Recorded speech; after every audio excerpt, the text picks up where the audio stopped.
अस्सलाम वालेकुम। MTH 603 numerical analysis का आज हम करेंगे लेक्चर नंबर 15। आज के लेक्चर में हमने जो एग्जांपल करनी है उसमें आइगन वैल्यूज़ को फाइंड करना है और आइगन वेक्टर को हमें फाइंड करना है। एग्जांपल है find the eigen values of largest modules and the associated eigen vector of the matrix by power method.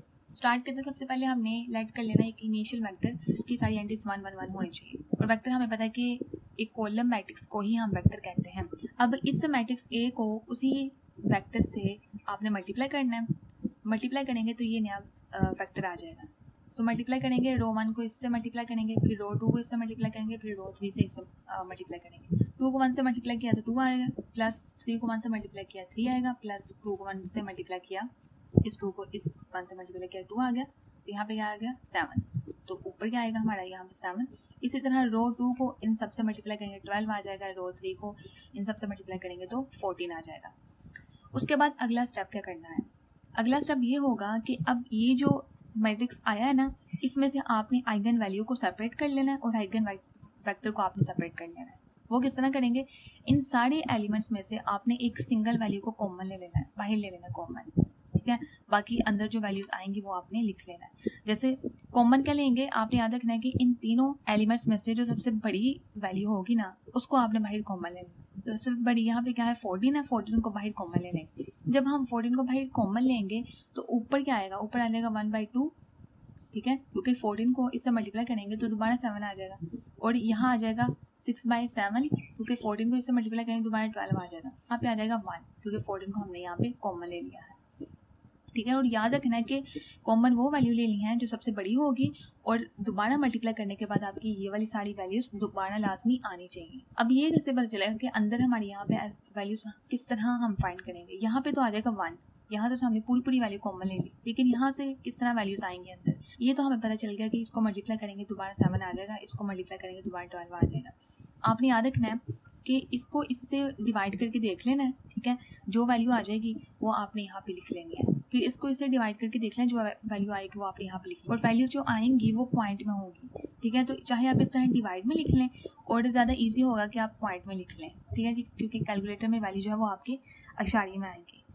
उसके बाद ये हमारी जो है ये आइगन वैल्यू है और ये आइगन वेक्टर है, लेकिन हमने एक से ज़्यादा आइट्रेशंस चलानी है। ये हमारी फर्स्ट आइट्रेशन थी जिसमें हमने अपने इनिशियल वेक्टर को मल्टीप्लाई किया अपने वेक्टर से और हमारे पास ये आइगन वैल्यू आ चुकी और ये आइगन वेक्टर आ चुका है। लेकिन फर्स्ट आइट्रेशन तक आपने नहीं करना, आपने आगे और आइट्रेशन चलानी है।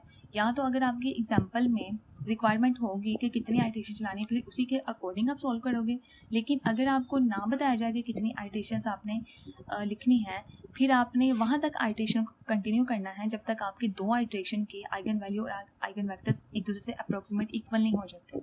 तो इसी तरह अब हम सेकेंड आइट्रेशन करेंगे। सेकेंड आइट्रेशन में अब ये जो हमारी वैल्यू आई है ना आइगन वेक्टर की, इसको अब हमने अपने मैट्रिक्स ए के साथ मल्टीप्लाई करना है। सो इसको अब हम मल्टीप्लाई करेंगे इससे 39/7, रो 2 को इससे मल्टीप्लाई करेंगे तो 67/7 आ जाएगा, रो 3 को इससे मल्टीप्लाई करेंगे तो 171/14 आ जाएगा। अब ये जो वेक्टर आया ना इसमें से आपने एक वैल्यू को कॉमन ले लेना है। सो कौन सी वैल्यू जो सबसे बड़ी होगी? तो इनमें से सबसे बड़ी हमें ये वाली लग रही है 171 और 14, ये सबसे बड़ी है तीनों में से, तो इसको हम कॉमन ले लेंगे। अगर इसको डिवाइड करेंगे ना तो यहाँ पे आ जाएगा 12.2143, ठीक है। डिवाइड कर लिया और इसको यहाँ पे कॉमन ले लिया और इसकी जगह अंदर क्या आ जाएगा 1 आ जाएगा, ठीक है। अब ऊपर कौन सी वैल्यूज आएंगी? ऊपर आपने किस तरह फाइंड करना है? पहले इसको डिवाइड कर लेना, अशारी में पहले आपने चेंज कर लेना है, फिर जो वैल्यू आएगी ना इसको जो डिवाइड किया तो ये आ गया ना, तो इन दोनों की वैल्यूज को डिवाइड कर लेना है और जो आंसर आएगा वो यहाँ पे लिख लेना है। फिर इसको डिवाइड करने के बाद जो आंसर आएगा ना पॉइंट में उसको फिर आपने डिवाइड करना है इसके डिवाइड करने के बाद जो वैल्यू आएगी उससे, यानी कि सिंपल इसको इससे डिवाइड करने के बाद जो आंसर आएगा वो आपने यहाँ पे लिख लेना है, इसको इससे डिवाइड करने के बाद जो आंसर आएगा अशारी में उसको यहाँ पे लिख लेना है।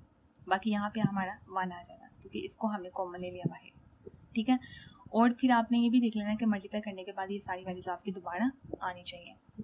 सेकेंड आइट्रेशन में ये हमारी आइगन वैल्यू आ चुकी है, ये आइगन वेक्टर आ चुके हैं।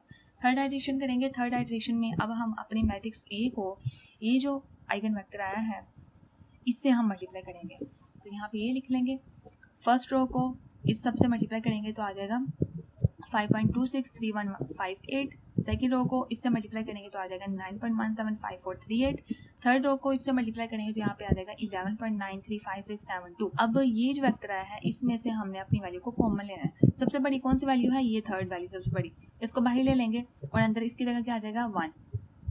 ऊपर क्या आएगा, ऊपर वही सेम प्रोसेस, इसको इससे डिवाइड कर लेना है, फर्स्ट एलिमेंट को थर्ड से डिवाइड कर लेना है, जो आंसर आएगा वो यहाँ पे लिख लेना है। सेकंड को इससे डिवाइड कर लेना है, जो आंसर आएगा वो यहाँ पे लिख लेना है। ठीक है, तो सिंपल इस तरह से आपने इसको लिख लेना है।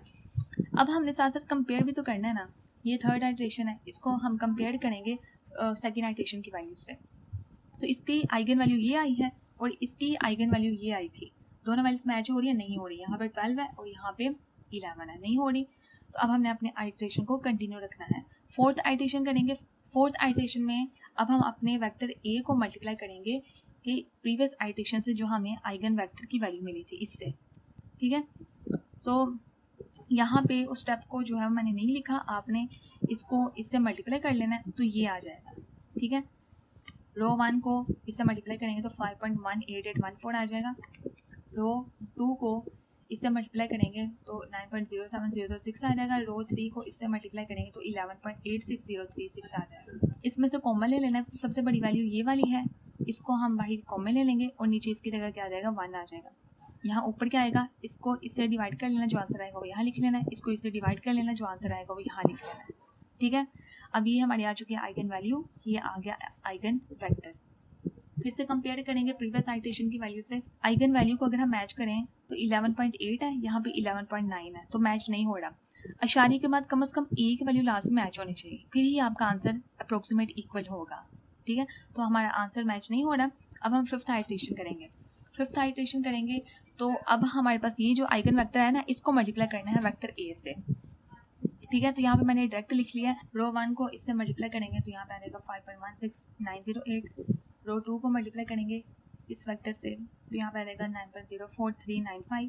रो 3 को मल्टीप्लाई करेंगे इससे तो 11.84178 आ जाएगा। अब इसमें से कॉमन लेंगे, सबसे बड़ी वैल्यू कौन सी है हमारे पास, 11.84178, इसको कॉमन ले लिया, अंदर आ जाएगा इसकी जगह 1 और ऊपर क्या आएगा, इसको इससे डिवाइड करेंगे, जो आंसर आएगा वो यहाँ लिख लेना है, इसको इससे डिवाइड करेंगे, जो आंसर आएगा वो यहाँ लिख लेना है। सिंपल। कंपेयर करेंगे प्रीवियस आइट्रेशन की वैल्यू से। आइगन वैल्यू को अगर हम कंपेयर करें तो 11.8 आ रहा है, यहाँ पे भी 11.8 आ रहा है, वैल्यूज अप्रोक्सीमेट इक्वल हो रही है। अब यहाँ पे अपनी आइट्रेशन को स्टॉप कर लेना है। अब अगर हम आइगन वेक्टर को भी देखें तो वो भी वैल्यूज मैच हो रही है, 0.43 है, यहाँ पे भी 0.43, यहाँ पे 0.76, यहाँ पे भी 0.76 और यहाँ पे 1, यहाँ पे भी 1। सो इस तरह वैल्यूज को कंपेयर कर लेना। अगर तो वैल्यूज अप्रोक्सीमेट इक्वल हो गई दो आइट्रेशन की तो वहाँ पे अपनी आइट्रेशन को स्टॉप कर लेना और वो आपका फाइनल आंसर होगा। सो फाइनल आंसर हमारा क्या है, हमने फाइंड करना था आइगन वैल्यूज और आइगन वेक्टर। ये आ चुकी है हमारी आइगन वैल्यू 11.84 जिसको हमने लैम्डा से डिनोट किया और ये हमारे पास आ चुका है आइगन वेक्टर जिसको हमने कैपिटल एक्स से डिनोट किया। तो ये था आज हमारा लेक्चर जिसमें हमने देखा कि किस तरह किसी वेक्टर की आइगन वैल्यू और आइगन वेक्टर को फाइंड किया जाता है। डिफरेंट आइट्रेशंस करनी है, जब तक दो आइट्रेशन के आंसर सेम नहीं आते तब तक आपने अपने आइट्रेशन को कंटिन्यू रखना है। वीडियो अच्छी लगी हो तो चैनल को सब्सक्राइब कीजिएगा। अल्लाह हाफिज़।